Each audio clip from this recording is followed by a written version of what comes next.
Man attempts plane hijacking after crashing through airport barrier. He was sweating, his hands shaking. The gate had been a blur. The screech of metal. A deafening crash. He'd made it through. His heart raced, pulse pounding in his ears. Around him, chaos erupted. Security alarms screamed. Red lights flashed. He barely noticed the sounds. The adrenaline consumed him. There was only one goal now. The plane. He ran. His breath was ragged, sharp. A crowd screamed. People scattered. He pushed them aside, not stopping, not even looking. The tarmac stretched ahead, empty. The plane. It gleamed in the distance. He could see it now, parked, vulnerable. His legs burned, but he didn't care. Nothing mattered but reaching it. He reached the aircraft door, slamming his body against it. His fingers trembled as he fumbled for the handle. Inside, the plane was dark. Empty.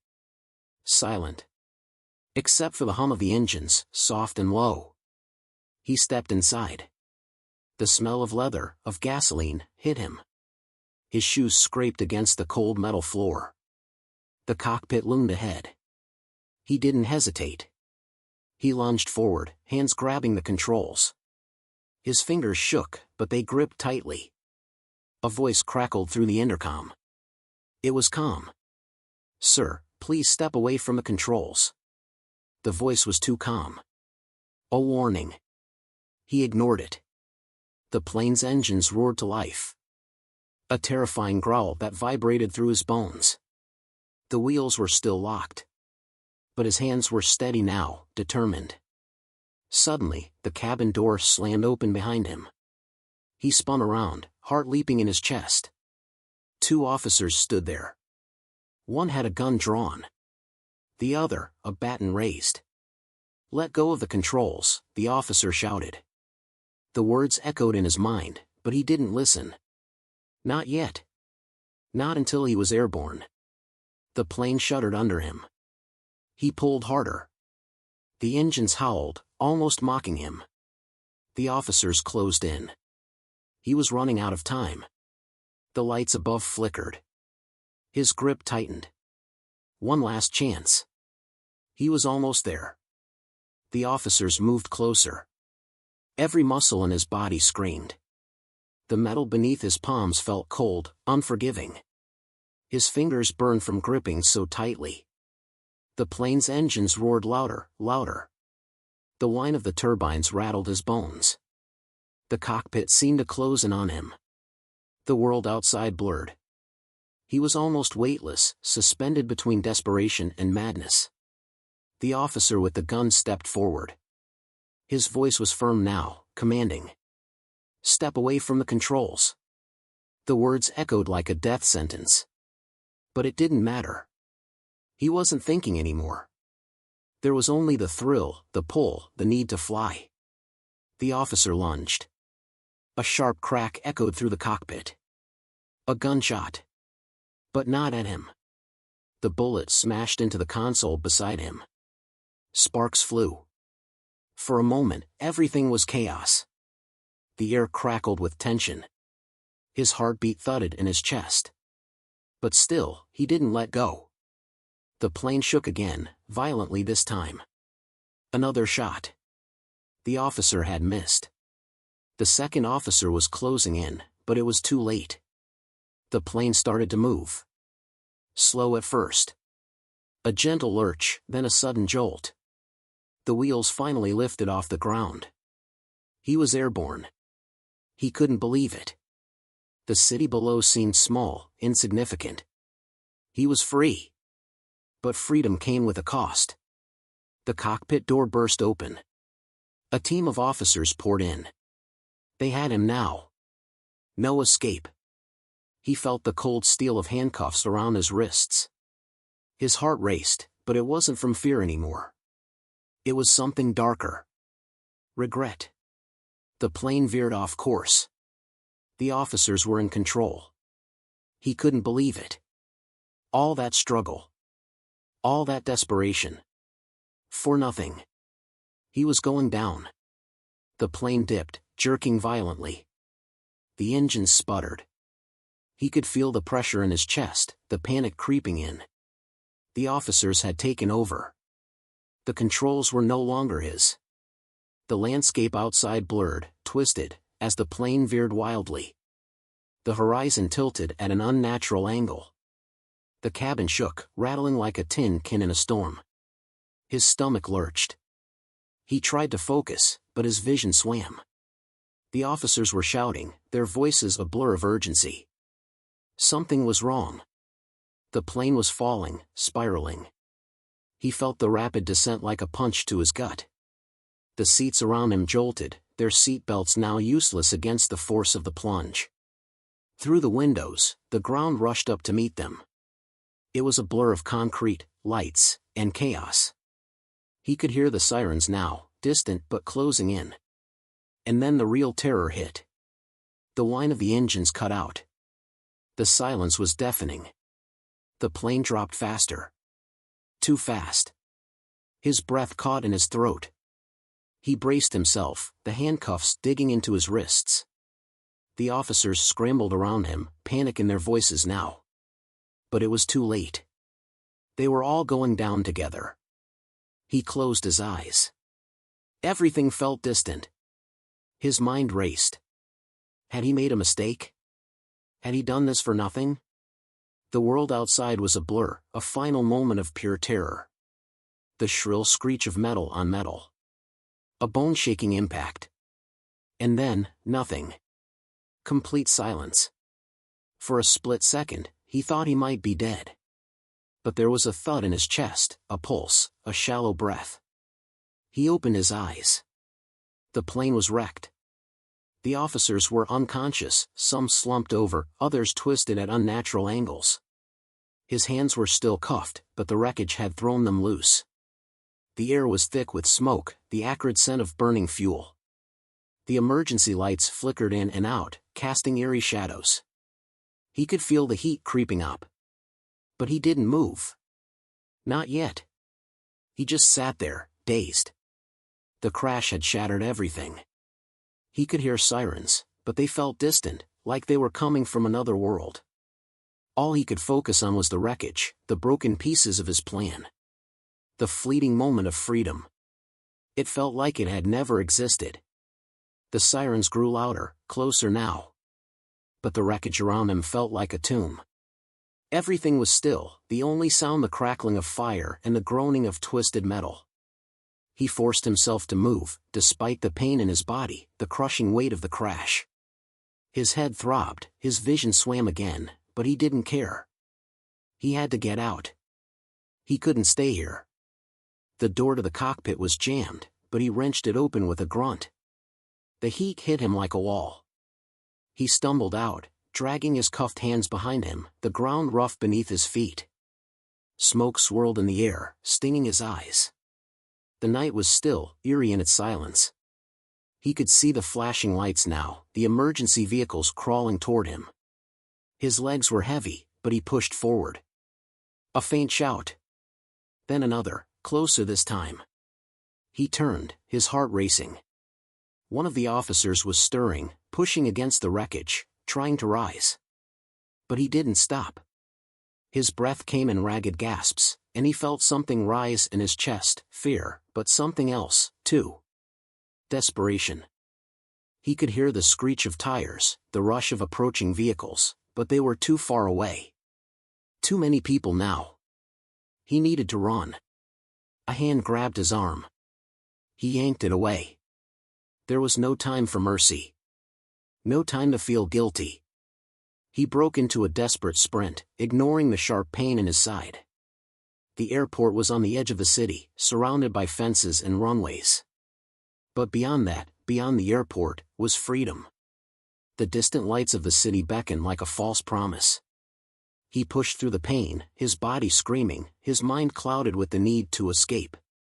The officers were behind him now, shouting commands, but he couldn't hear them over the sound of his heartbeat. Every step was a gamble. His vision blurred again, dizziness overwhelming him. The air was thick with the stench of burning rubber and gasoline, but he didn't care. He only had one thought. Get away. Run. The chain of events had already begun. He couldn't stop now. But as the fence loomed ahead, just a few more steps, something inside him cracked. The sound of a helicopter's blades roared overhead. Spotlights flooded the runway, blinding him. The officers were closing in. He was almost there, just a few more feet. But then his legs gave out. He fell to the ground, crashing hard. His breath was ragged, painful. The sirens were deafening now, and the spotlight burned into his vision. He was surrounded. There was nowhere left to run. A voice shouted from behind him. Stay down. And he did. All the fight drained from him, leaving nothing but exhaustion. He was done. He had failed. His last thought, as the world faded around him, was that freedom had never been real. Not for him. The cold bite of the concrete pressed against his cheek, the smell of smoke clinging to his clothes. The spotlight blinded him, but he didn't flinch anymore. He was done. His body refused to move, every muscle aching, numb from the crash and the frantic sprint. Heavy boots approached. He could hear the officers now, the quick shuffle of their feet, the sharp breaths as they closed in. A hand grabbed his arm, yanking him roughly to his feet. He didn't resist. There was nothing left to resist for. A voice, distorted by the heavy breaths, barked in his ear. On your knees. He obeyed. The cuffs bit into his wrists, but his mind was somewhere far away. The helicopter hovered above them, casting shadows like a giant predator circling its prey. The crackling of radio chatter filled the air, a constant hum in the background. But all he could focus on was the deafening thud of his heartbeat in his chest. It felt too loud. Too overwhelming. A heavy weight pressed down on his chest, making it hard to breathe. He couldn't stop the tremors in his hands, the way his fingers twitched with a strange, uncontrollable energy. Someone kneeled in front of him. He could barely make out their face, but the voice was unmistakable. It was calm. Too calm. We're not going to hurt you, the officer said, but there was something in their voice that made his skin crawl. He didn't believe them. Not anymore. The world around him seemed to blur, the edges darkening as if the light itself had been drained away. He blinked, fighting to stay conscious.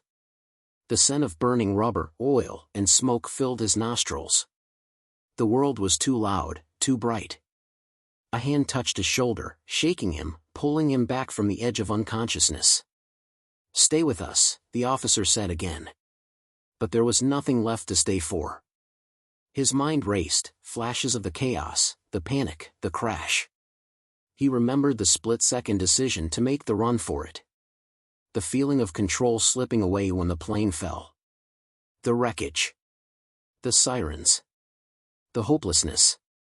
And now, here he was, kneeling on the cold ground, surrounded by the flashing red lights and the distant hum of the helicopter's blades. The taste of defeat settled in his mouth. He had been so close. So close to flying, to freedom. But it had all slipped away in an instant. His eyes flickered shut for just a moment. When they opened again, the officers were moving him, pulling him to his feet. The world around him had shifted. The reality of it all hit him in waves. He was done. There was no escape. The finality of the moment washed over him like a flood. His mind had already given up, but his body still refused to stop fighting. For a moment, as they dragged him towards the waiting vehicle, he could still feel the sensation of the plane, of the brief moment when he was free. But it was gone. And he was back where he started. In cuffs. Under the spotlight. The sound of the helicopter above was the last thing he heard as they shoved him into the back of the police van. Then the doors slammed shut. And the world outside went silent. The metal doors of the van clanged shut with a finality that echoed in his chest. The inside was dim, the only light coming from the small, flickering overhead bulb. He could feel the weight of the silence pressing down on him. His wrists were sore from the cuffs, digging into his skin. But there was something more painful now. A hollow emptiness, a crushing realization. He was alone. The officers sat on either side, their presence cold, indifferent. He couldn't even look at them. His mind was somewhere else, somewhere far away. The events of the past hours played out in fragments. The crash. The desperate run. The brief flash of freedom that had slipped through his fingers. The taste of failure was bitter, lingering on his tongue. He closed his eyes, trying to push away the images that flooded his mind. But it was no use. The crash had torn everything apart. Not just the plane, but his life. He had thought, no, believed, that this was his chance. His one shot to break free. Now, all he had were the cuffs and the empty, silent ride to wherever they were taking him. It wasn't long before the van jolted to a stop, throwing him forward. His heart skipped a beat. The officers muttered something to each other as the doors swung open. They dragged him out, the cool night air hitting him in a rush. He blinked, his vision still foggy from the crash, from everything. He was standing outside now, on solid ground, but it didn't feel like freedom. Not at all. The lights of the police station were bright, blinding. There was a crowd of officers, a few vehicles parked along the curb. His legs felt unsteady, as if they weren't his own. They shoved him toward the entrance, a cold metal door creaking open as they pushed him through. Inside, the walls were gray, bare. The scent of disinfectant and stale air mixed together. A small, sterile room. A steel table. A chair. He was shoved into it. The cuffs were finally removed, but the raw marks on his wrists were a reminder of the reality he now faced. The door clicked shut behind him, and for a moment, there was silence again. He let out a slow breath, closing his eyes. The weight of the room, the heaviness of the air, made it hard to breathe. But even here, in this cold, lonely place, his thoughts raced. He couldn't shake the image of the plane, his plane, disappearing into the sky, his moment of escape vanishing before it could even begin. The door swung open. A figure stepped inside. The light from the hallway caught their silhouette. It was a detective. She didn't speak right away, but her eyes were sharp, assessing.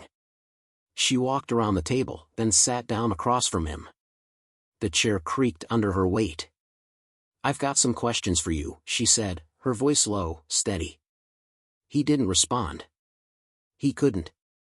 Everything felt distant, like he was watching the whole scene from somewhere far away. The detective's eyes never left him. Her gaze was calculating, like she could see everything, the desperation, the fear, the mess of broken thoughts inside his head. He thought about everything he'd done. The crash. The hijacking attempt. The failed escape. And now this. A cold room, a cold woman, and a fate that was already sealed. The detective leaned forward, her voice barely above a whisper. "You thought you were going to get away, didn't you?" He looked up then, meeting her eyes. But there was nothing left to say. The detective's eyes were sharp, unblinking, like she was waiting for something, an answer, an admission, a crack in his facade. He didn't give her any of it. He just stared back, his mind too fogged to form the right words. She tilted her head slightly, studying him. "Why?" she asked, her voice now colder, but softer. He opened his mouth, but nothing came out. "Why?" The question echoed in his head, but it was too big to answer. He had no idea why he'd done it. Why he'd crashed through that gate. Why he thought he could hijack a plane. Why he'd believed that this reckless, stupid act, could change anything. The silence between them stretched, thick and suffocating. The detective didn't move. She just waited, her hands folded on the table in front of her. But the waiting felt like an eternity. His chest tightened, a wave of heat rising up his neck. What had he been thinking? His escape had been nothing more than an illusion. A desperate attempt to outrun the past, to escape a life that had never really been his. But in the end, it was all just smoke and mirrors. All the running, the planning, the thoughts of freedom, just a mirage. The detective must have seen the shift in his eyes because she leaned back in her chair, her lips curling slightly. "You thought you could outsmart the system," she said, almost like she was amused. "Like this would be your big break." He wanted to shout, to scream that she was wrong, but his voice was gone. Instead, his hands clenched into fists, his nails digging into his palms. He'd wanted to fly. To be free. But now he was here, broken, powerless, trapped. He could feel the sting of humiliation creeping up his spine, his face flushing red. The detective's gaze softened, just a fraction, as if she'd read his mind. "Tell me," she continued, her voice quieter now, "how did you think this would end?" Her question hung in the air, like a trap, and he had no answer. Not for her. Not for himself. The sound of his own heartbeat in his ears was louder than her voice. He swallowed, his throat dry. He was so tired. Tired of running, tired of fighting. Tired of wanting something that had never been meant for him. She watched him for a moment longer, and then, with a sigh, stood up. The click of her shoes echoed in the room. "I'll leave you to think about that," she said, her tone flat. The door creaked open behind her. "Don't go anywhere," she added before stepping out. The door clicked shut, and the silence rushed in like a flood. He was alone again. But this time, it wasn't just the room that felt empty. It was him. Empty. Hollow. The weight of the choices he'd made pressed down harder now. The sting of regret settled in his bones. He had crashed through that gate, stolen a moment of freedom, but now he had nothing. No more hope. No more plans. Only the endless walls of this sterile room, the cold, harsh reality that he was trapped, trapped, and there was no escaping it. The world outside was a distant memory now, fading fast. And as the moments passed, he realized something. There would be no more running. No more chances. No more freedom. Not for him. Not ever again. The room felt colder now. The silence was suffocating, like a heavy blanket draped over him. He tried to focus on something, anything, but his mind felt like a blur, swirling with the echoes of his failed escape. The detective's question hung in the air, "How did you think this would end?" The truth was, he hadn't thought it through. He had been driven by an impulsive need to break free, to escape from something that had always felt too tight, too suffocating. But he hadn't considered the consequences. The cold metal walls around him seemed to close in, and he could almost feel the weight of the entire world pressing against his chest. His hands shook, but he didn't bother trying to stop it. He was exhausted. Mentally. Physically. Emotionally. There was nothing left in him but the hollow ache of failure. Outside, the sounds of footsteps echoed down the hallway, distant but growing closer. The door opened again, this time faster. The detective stepped inside, holding a folder in her hands. She didn't sit this time. She just stood in front of him, her eyes cold, calculating. "You've made a mess of things," she said, her tone sharp. He didn't respond. There was nothing left to say. She flipped open the folder, the rustling of paper cutting through the silence. Her eyes scanned the pages, then flicked back to him. "You're looking at a long time behind bars, you know," she said, her voice dropping slightly, as if weighing her words. He already knew. The thought didn't surprise him anymore. He had made his choices, and now the consequences were coming home to roost. But still, there was a flicker of something inside him. Maybe it was anger. Maybe it was regret. But he wanted to speak, to argue, to fight back. To tell her it wasn't supposed to end like this. That he had dreamed of something more. But the words didn't come. His throat was tight, his chest constricting, as if everything inside him was being sucked away, leaving only emptiness. The detective studied him for a moment longer. Then she closed the folder with a soft snap. "Don't bother trying to run again," she said, her voice low, almost conspiratorial. "This time, we'll be ready." The chill in her words cut through him. She wasn't just warning him. She was giving him the truth. The reality was clear now. There was no more escape. He wasn't just trapped in this room. He was trapped in his own mind, in his own actions. The consequences of his choices were unchangeable. Your flight, she continued, her tone hardening, was never meant to take off. He swallowed hard. For the first time in what felt like forever, the enormity of his failure settled in, crushing him. There was no escape. No freedom. And nothing left to fight for. The detective turned to leave. As the door clicked shut behind her, the sound of the lock snapping into place reverberated through his skull. It felt final. Like the last breath of hope had been extinguished. And as the hours stretched on, with nothing but the flickering light above and the distant sounds of the station, he realized that even in this dark, lonely place, there was one thing he could still feel: regret. And it gnawed at him like a slow, painful burn. The silence in the room deepened, growing thicker with every passing second. He could feel the weight of it pressing down on his chest, suffocating him. The flickering light overhead cast long shadows against the cold, sterile walls. His mind was racing, but his body felt numb. Regret consumed him, gnawing at the edges of his thoughts. He couldn't stop replaying everything, each mistake, each failed step. The crash. The wild sprint across the tarmac. The brief, flickering moment when he thought he might actually take off, escape, be free. Now, it all felt like a distant, unreachable dream. He wasn't a fugitive anymore. He wasn't even a man. He was just a prisoner. A prisoner of his own choices, his own desperate need for something he couldn't name. The hum of the air conditioning was the only sound in the room, a constant reminder of how painfully ordinary everything now seemed. Outside, the world continued on, oblivious to him, to the wreckage he had caused. But here, in this small, lifeless room, there was nothing but the crushing reality of his failure.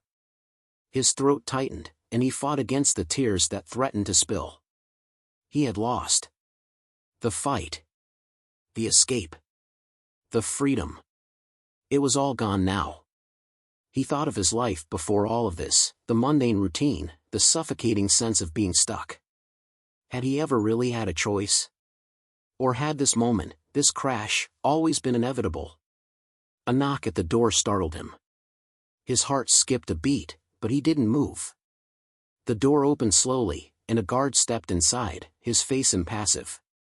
"Time's up," the guard said gruffly, without a trace of emotion. The words hit him like a slap. Time's up. The last bit of hope he'd been clinging to, however small, evaporated. The guard didn't wait for a response. He stepped forward, his hand clamping down on his arm. "You're coming with me," the guard said, his grip firm, almost mechanical. The room felt smaller as they moved through it, the walls closing in once again. He didn't struggle. There was no point. The guard led him out into the hallway, and for the first time, he felt a strange numbness settle over him. The fluorescent lights overhead hummed as they walked through a maze of corridors. Each step echoed in the stillness, like a countdown to the inevitable. He was passed from one officer to another, each face cold and indifferent. They didn't look at him. Not really. He was just another case, another statistic. And in the end, that's all he had become. A mistake. A failed escape. A brief, fleeting moment of freedom that had never been meant for him. The final door swung open, and he was shoved into a small, windowless room. It was different from the holding cell. This one was colder, darker. A single chair sat in the middle of the room. His pulse quickened, but there was no fight left in him. This was the end. The consequences were already set in motion. No more running. No more plans. Nothing left but the endless wait. The door slammed shut behind him, and the lock turned with a final, unyielding click. And just like that, he was alone again. The world outside continued without him. And he, now trapped in his own mistakes, was left to wait. The silence in the room felt even heavier now, thicker than before. He sank into the chair, the cold metal biting through his clothes, but he barely noticed it. His hands rested on his knees, shaking lightly, but he made no effort to stop them. He couldn't seem to move, to think, to break free from the suffocating weight of everything that had happened. All the adrenaline from the chase had long since drained out of him, leaving nothing but the hollow ache of defeat. His eyes stared ahead, unfocused, lost in the nothingness of the room. There was nothing here to distract him. No window. No view. Just walls that felt as if they were closing in, slowly, silently. Time stretched on. Each second felt like an eternity, like his whole existence was contained within these four walls. His mind replayed the events over and over again, like a broken record. The crash. The wild, desperate run. The brief flicker of hope that had been quickly snuffed out. And now, this. A small, dim room with no escape. It wasn't even the worst part. No, the worst part was the realization that he had chosen this. Every decision had led him here. The gate. The hijacking attempt. The belief that he could outrun the consequences. He had thought that breaking through the barrier, stealing the plane, would somehow give him the freedom he craved. But instead, it had stripped him of everything, his freedom, his dignity, his very sense of self. The door behind him opened with a quiet creak, and he turned his head reflexively. A figure stood in the doorway, silhouetted by the harsh fluorescent light from the hallway. For a moment, his heart skipped a beat, a flicker of hope. Maybe this was the moment. Maybe someone had come to get him out. But the figure stepped forward, and the glint of metal caught his eye. A pair of handcuffs. It was the detective. She stepped into the room, her gaze cool, calculating. She didn't say anything at first, just watched him. The seconds stretched out, thick with tension. Then she spoke. "You know," she said, her voice low, almost conversational, "you could have walked away." He met her gaze, and for the first time, something flickered, an emotion, something raw, deep within him. But it was quickly gone. What could he say? The words felt meaningless now. "I tried," he said quietly, his voice barely above a whisper. She took a slow step toward him, her eyes never leaving his. "Did you?" she asked. "Or did you just want to try?" He didn't respond. The question echoed in his mind, like a bell ringing in the distance. Had he truly tried? Had he really believed in his own freedom, or had he simply been running from something that could never be outrun? The detective moved closer, her eyes narrowing slightly. "Everything you did, every step you took, it led to this. You can't change it now." Her words were blunt, harsh, but they were the truth. He wanted to fight back, to argue that it wasn't supposed to be this way, that he hadn't planned for it to go wrong. But he couldn't. There was no defense. No excuse for the reckless choices that had brought him here. He had hoped, desperately, that he could change the outcome. But now, in the cold light of reality, he saw it for what it was. A desperate, hopeless attempt to escape a life he didn't know how to face. The detective's eyes softened, just a little, as if she could see the brokenness behind his facade. "You're not the first," she said quietly. "And you won't be the last." Her voice had a strange, almost sad quality to it, but there was no sympathy in it, just the weight of experience. He was nothing more than another name on a list. Another broken soul who had reached too far, too fast, only to be crushed by their own ambition. She turned to leave. Before the door closed, she looked over her shoulder one last time. "You'll be processed soon," she said, her voice steady, as though she had said it 100 times before. "And then, you'll face the consequences. All of them." And with that, she was gone, the door clicking shut behind her. He sat there in the silence once again. The truth had settled in, heavy and undeniable. His escape, his flight, had never been possible. Not for him. Not with the choices he had made. And as the darkness closed in around him, he realized that this was his new reality. There was no more running. No more hope. Just the cold, unyielding truth of what he had done, and what it had cost him. And there, in the solitude of that small, lifeless room, he knew that nothing would ever be the same again. The room felt like a tomb. Even the air seemed still, thick with a kind of finality that pressed down on him. He could hear the faint hum of distant voices, muffled through the walls, but none of it reached him. Everything felt far away, like he was suspended in a moment that had no end. His hands were still shaking, his thoughts a disjointed mess. He tried to think, to focus, but there was no clarity, no way to put the pieces together. What had he done? What had he really been trying to escape? The question twisted in his chest, over and over again, until it felt like he was suffocating from the inside out. His escape attempt had been more than a reckless act, it had been a desperate cry for something he couldn't name. Freedom? Or was it simply a way to outrun himself? The door creaked open again, and the sharp sound cut through the haze of his thoughts. He didn't move. He didn't want to. Another guard stepped inside, but this time, there was no urgency, no cold grip of restraint. This one was different. He stood there for a long moment, his shadow stretching across the room. The silence between them was strange, neither of them speaking, but the air vibrating with something unspoken. The guard sighed, a long, weary exhale. "You're lucky," he said, his voice rough but not unkind. The words hung in the air, but they didn't make sense at first. Lucky? He turned slowly, looking at the guard. Lucky, he echoed, his voice hoarse. The guard gave a short nod, as if to confirm what he had just said.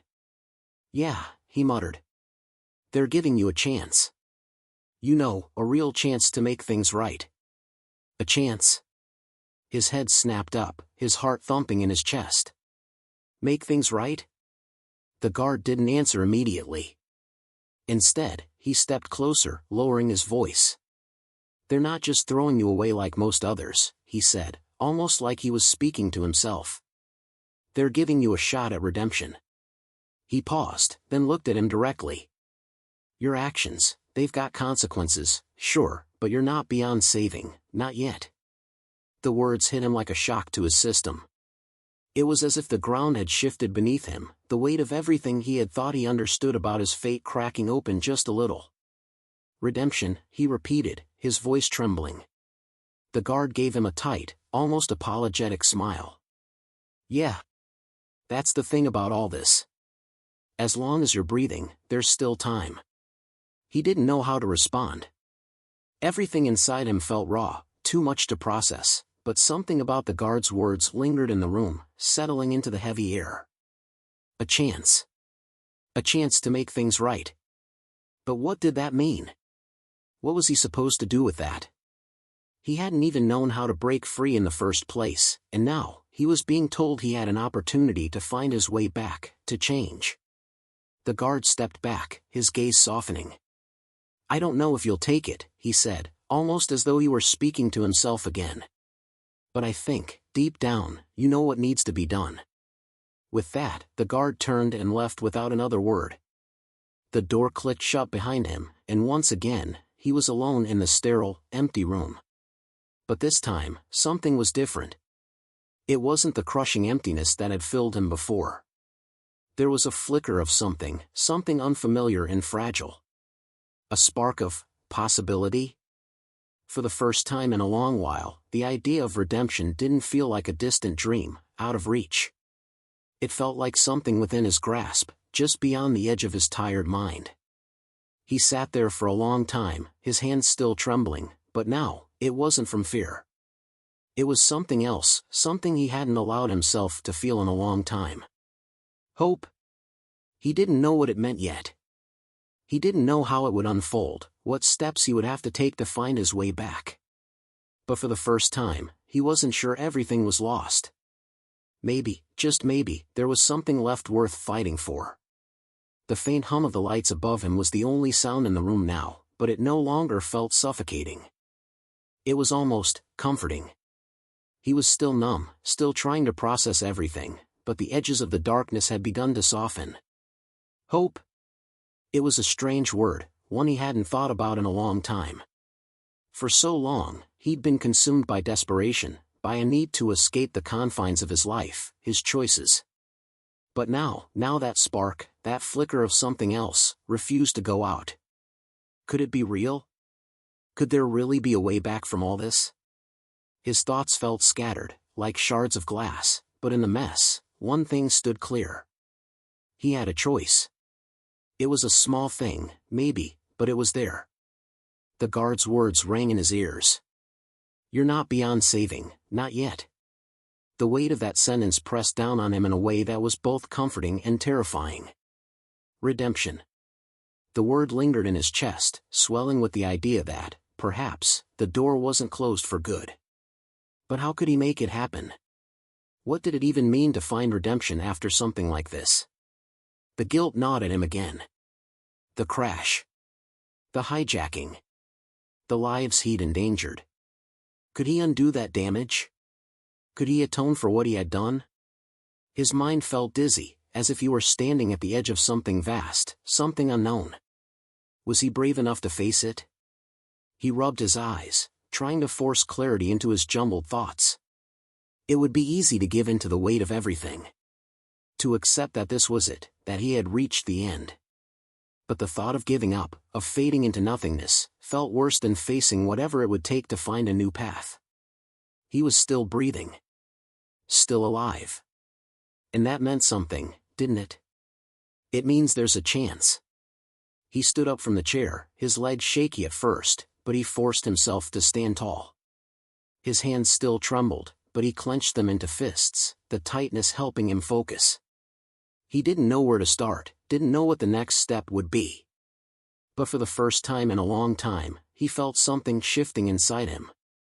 A pull toward something better. Maybe it's not too late. The door opened again, and he turned quickly, expecting another guard, another face he didn't recognize. But this time, it was the detective. She didn't say anything at first, just studied him. Her gaze was sharp, but there was something different about it, less judgmental, more assessing. He didn't speak either. But the weight between them had changed. She stepped into the room, slowly, her eyes never leaving his. "You've had some time to think," she said, her voice soft but steady. He nodded, though he didn't trust his voice enough to speak. "What happens now?" she asked, as though she already knew the answer. His pulse quickened, his heart pounding in his chest. He had no answers yet. No clear way forward. But something inside him was pushing him to try. I want to make it right," he said, his voice rough, but there was a conviction there, fragile but real. She raised an eyebrow, studying him with the same intensity that had made him so uncomfortable earlier. "You're going to have to prove it," she said quietly. He nodded again, this time with more certainty. "I will," he said, and it felt like the first honest thing he'd said in a long time. The detective's eyes softened just a fraction, though she didn't smile. "I'll see you soon," she said before turning toward the door. But before she left, she stopped and looked back at him. "Remember," she said, her voice low and almost a whisper. "Redemption doesn't come easily. You'll have to fight for it. And even then, it may never be enough." The door clicked shut behind her. And once again, he was left alone. But this time, there was something different. The silence was no longer deafening. It felt like the space between breaths, like something was waiting. Waiting for him to make a choice. Waiting for him to take that first step. And for the first time, he felt the weight of it not as a burden, but as something he could carry. Something he could change. He wasn't sure how, or when, or even if he would succeed. But that spark, hope was still there. And it was enough to keep him moving. The days blurred together, but with each passing one, something inside him shifted. It wasn't sudden or dramatic, no moment of revelation, no grand gesture. But in the quiet hours of his confinement, he began to feel it. The spark of hope that had once felt fragile, like a flame on the verge of being snuffed out, had grown stronger. It wasn't a fire, not yet, but it was something that moved through him with a steady, persistent pull. He began to think differently, to reconsider everything that had led him here. For so long, he had been running from his past, running from his mistakes, running from himself. But now, there was no more running. Only facing it. And maybe that was the first step toward redemption. He spent more time reflecting, the days stretching into quiet introspection. Every mistake, every wrong turn, played out in his mind like a movie, but now he could see them more clearly. The hijacking attempt had been the culmination of everything he'd never dealt with, the pain, the confusion, the desperation to feel alive. It had been about freedom, yes, but it had been about more than that. It had been about escaping a life that had felt too small, too suffocating. But now, as he sat in the cold, empty room, he understood. True freedom wasn't about running away. It was about confronting the past, facing the consequences, and finding a way forward. The first real step toward redemption wasn't about undoing the damage. It was about accepting that it had been done, and then doing whatever it took to move beyond it. He wasn't sure what it would look like. He didn't know if he would ever truly feel free again. But he was ready to try. When the door opened again, he didn't feel the same weight of dread. It was the detective. Her gaze was still sharp, but it held something else now, something akin to acknowledgement. "I see you're thinking about it," she said quietly, her voice a little softer than before. "I am," he replied, his voice steady despite the storm still raging inside him. She gave a brief nod. "It's not going to be easy," she said, turning toward the door. "I know." And for the first time in what felt like forever, he wasn't afraid of what came next. The path ahead was uncertain, filled with obstacles he couldn't predict. But it was a path. And he was finally ready to walk it.